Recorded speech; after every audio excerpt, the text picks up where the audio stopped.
The sign says they're making improvements to our campus. In doing so, they're taking away parking spots.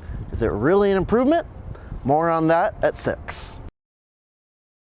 At the University of North Texas, students have the tall task of finding parking spots.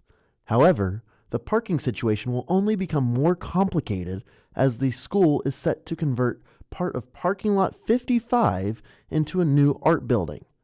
There are major concerns regarding the amount of spaces available, as well as the attentiveness of the school with the students and planning. I don't like that because UNT already does not have a lot of parking spaces for students, and I feel like we need more of those instead of a new art building, which we already have.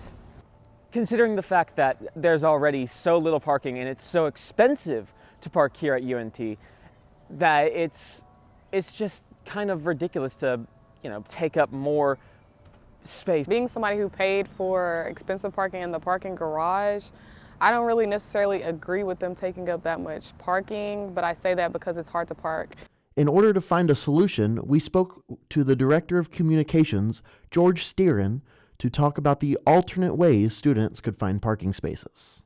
Another thing we try to do, we work pretty hard on, especially early in the semester when people are getting the hang of it. If lots are full, we'll message on social media, hey, Eagle Parkers, there's these lots are open.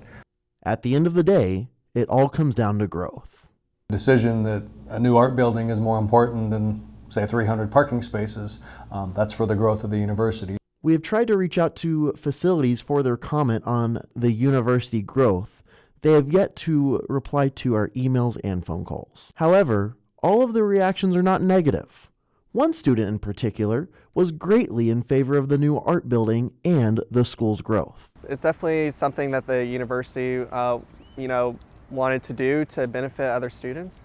It's definitely something, especially getting the hurdle over like parking spaces, but of course that's like something minor.